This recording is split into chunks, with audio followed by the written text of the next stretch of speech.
All right, hello everybody. Welcome to a math teaching video with Mr. Scarano. Today's going to be more of a walkthrough video, both about what we'll be doing note-taking wise and also how to take those notes. So this is just an introduction to discontinuities. Okay, and it's really just a graphical introduction to these things. So we're just going to be looking at graphical representation of these. We'll talk more about the algebraic and the verbal and the numeric as we go. But what I'd like you to do is you can pause the video if you'd like and just copy down this graph. Right? Don't recall it, just copy down. So take a second to do that. Okay, now hopefully you've unpaused the video. And what we're going to talk about is the discontinuities that could exist here. And when we look at discontinuities, we look at what we call gyro. There are four main discontinuities in calculus. There are jump discontinuities, so gyro, right? So look at J, I, R, O. There are jump discontinuities, infinite discontinuities, removable discontinuities, and oscillating. Okay, just right off the bat, a jump discontinuity is when you are approaching a certain point. So let's say you're approaching the value x equals -5, and from the left, your limit is approaching one value, and from the right is approaching another value. Okay, so in this case, we'll leave this for a second. You'll just write one line next to each of these.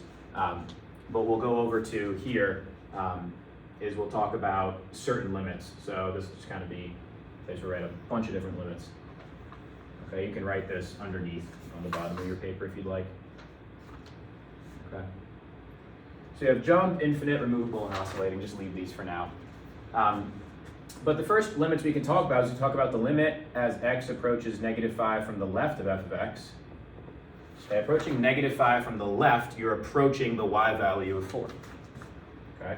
Now you have the limit as x approaches -5 from the right of f of x. As you're approaching -5 from the right, you're approaching -2. Now what this means is because these two one-sided limits are not the same, regular old f of -5 with no superscript here implies, well, what's the two-sided limit approaching? Because the one-sided limits are approaching two different things, the two-sided limit does not exist. That's just your rule, right? If the one-sided limits are approaching different things, then the two-sided limit does not exist. Okay, so what this leads us to, and then we can talk about what is f of 5, or f of -5. And in this case, f of -5 is 1. You can see that dot there. Okay? So what we can say from this is we can say, hey, we have a discontinuity at x equals 5. And now based on this information, we can talk about which type of discontinuity we have. And what we have is what's called a jump discontinuity. It's because on one side of the limit, you're approaching a value, and on the other side of the limit, you're approaching a value. Those values are not the same, and they're not infinite, right? They're 4 and -2. So what you have is a jump discontinuity. The jump. Very easy to see graphically that you're jumping, right? If you're just given this information, hopefully you'll be able to pick out as well what's going on with the discontinuity. The left side and the right side are approaching two different values, therefore you have a jump discontinuity. Okay, so a jump discontinuity happens when the left and right limit approach different and also non-infinite values. Okay, that's what a jump discontinuity is. Okay, what I would do now is I would pause the video, okay, and I would try to recall this information and recall the definition of a jump discontinuity. Okay, so recall all of this. All right, and then now pause it. Hopefully you won't pause it. Now we'll go on to the next discontinuity, right? And we have a few of these, okay? So the next discontinuity we can talk about, happens here at -1.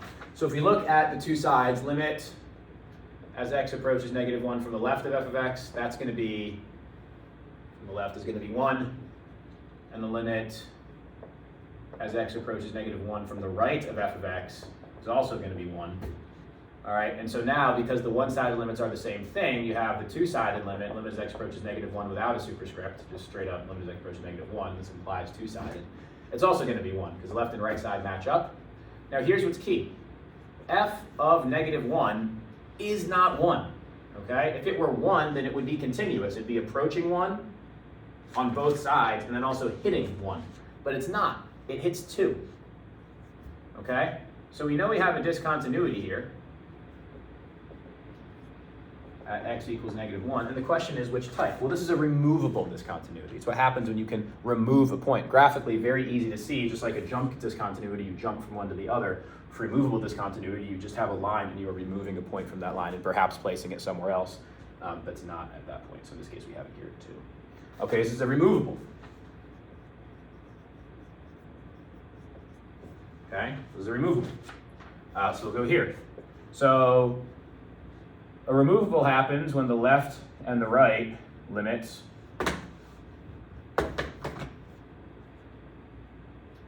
approach the same non-infinite value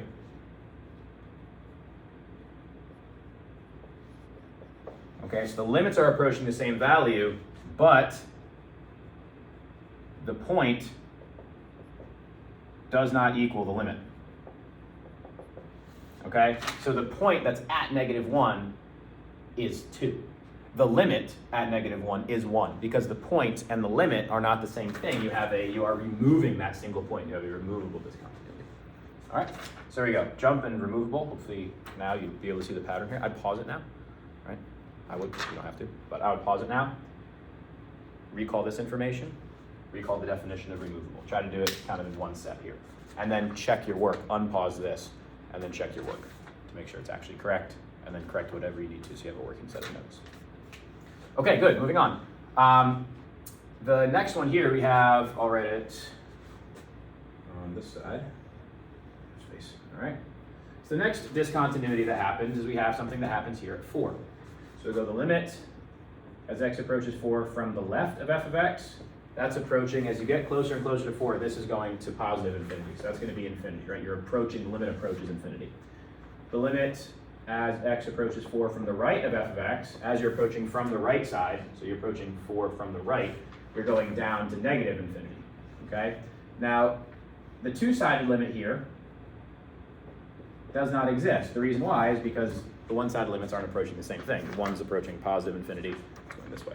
One's approaching negative infinity. Okay, so the two-sided limit dne. All right, now the point itself, in this case, we have f of 4, also does not exist. Okay, we could have put a point here in a weird piecewise function. We could have put a point anywhere along the line, but in this case, we chose not to. All right, and so what we have is another discontinuity. Discontinuity at x equals 4. I see a mistake I made. This should be discontinuous at x equals -5. Fix that. All right, discontinuity at x equals 4, okay? And now the question is, what type of discontinuity? We'll hopefully be able to see if we have one of the limits approaching infinity or negative infinity like we do here, we have an infinite discontinuity. All in uppercase, I'll write this in all caps as well. All right, this is an infinite discontinuity. Infinite discontinuity.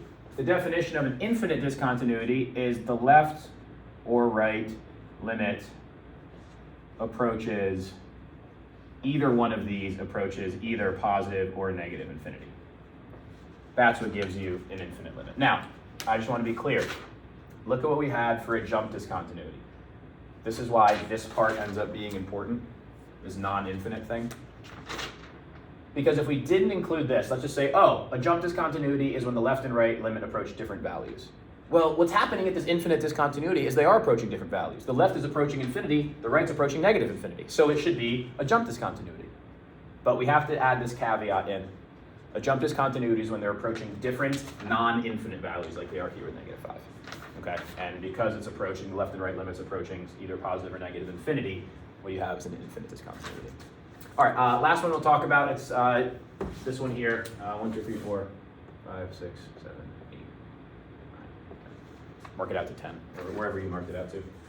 All right, and so this last one, okay, we have, we're gonna add a point just for fun here, okay.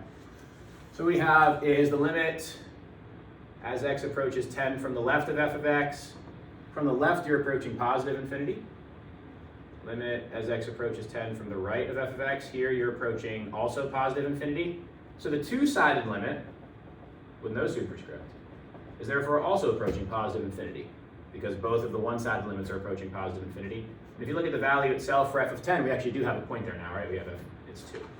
And so this is also, we have a discontinuity at x equals 10, and it's another infinite. But in this case, the two-sided limit does exist because both of the one-sided limits are approaching positive infinity. Okay, the last one here is oscillating, which has to do with the squeeze theorem, which we'll talk more about as we get more into the unit. But this should be a good introduction to how to look at discontinuities. You could, if you wanted to, you can just now write these two together, or you could have done one at a time and you're kind of pause, take notes, recall, and then go back and do it again. We'll look at one more example together. I'm gonna erase this, erase this. So now separate from this graph, okay, so we can just call this practice. This is really just being able to determine the discontinuity from really just limit information. Okay, if you want to determine the discontinuity from limit information, let's just work through an example here quickly. Let's say you have limit as x approaches some number. Pick your favorite number. We'll use 22. I like that number. Actually, it's a weirdly huge number. Let's use 9. Limit as x approaches 9 from the left. Let's say the limit as x approaches 9 from the left is 12, and the limit as x approaches 9 from the right is -3. Right now, we immediately know it's a jump discontinuity, because for 12, at 9, so we could say the limit now, we would immediately know the limit as x approaches 9. Therefore, we immediately know this does not exist. And because of these two pieces of information, we know we have a jump discontinuity at x equals 9, because the left and the right side approach different non-infinite values. Okay, we can look at another example. Example 2. Let's just say limit as x approaches 2 of f of x equals 7, and then we'll say f of 2 equals 3. Okay, so right here, x approaches 2 implies two-sided limits. So we're saying both the left side and the right side approach 7, so they're both approaching 7. But the point itself is not 7, it's 3. So it's approaching 7, but you remove that point and put it down here at 3. Okay, and so what that leaves you with is a removable discontinuity at x equals 2. All right. So for taking notes on this one, you can really just copy down this blindly, and then kind of from recall figure out what this discontinuity is, which is a jump, right? Think about why. And then also think about why this is removable from memory as well. You can do the same with an infinite. It would just be infinite here. You don't have to get into it. Actually, we'll do one more example. All right, so example 3, very basic. Say limit as x approaches pi, that's a number, right? 3.14 of f of x. Let's just say on both sides they're approaching negative infinity. All right, right off the bat, you know, because of this, the question to ask, what type of discontinuity is it? You immediately know, oh, you're approaching negative infinity on both sides. That's going to be an infinite discontinuity. You have an infinite discontinuity at x equals pi. Okay, that should put you in pretty good shape for a graphical understanding to discontinuities. The last thing that I'll say on this is the easiest way to look at to know that there's the existence of a discontinuity graphically is if you're tracing your pencil along the graph. If you have to ever pick it up, you know there's a discontinuity. So there's a discontinuity here at -5. I picked up my pencil. I had to jump up to, well, there's a removable, right? I had to go up to here and then back down, right? This is therefore a discontinuity. Now here I have to jump over the asymptote and go to here. That's a discontinuity. And then here I have to go over the asymptote again. And then here, that's a discontinuity. All right, good. Last thing to talk about is this idea of limits at infinity. This is pretty straightforward. Okay.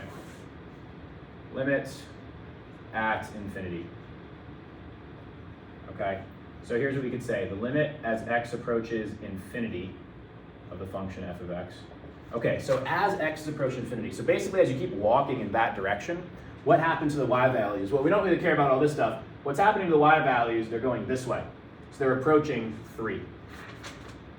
Right? There's a horizontal asymptote there at 3, so as you keep moving to the right, you just get closer and closer to 3. The limit as x approaches infinity of f of x is 3. Now on the other side, you'd have the limit as x approaches negative infinity of f of x.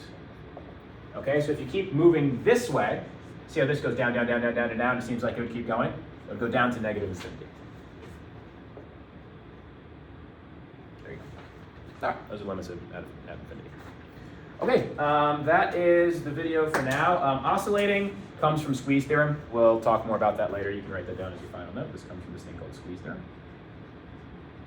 Squeeze theorem. Okay. I'll give you one more look at it. There you are. All right. Thank you all, and I can't wait to see you in class.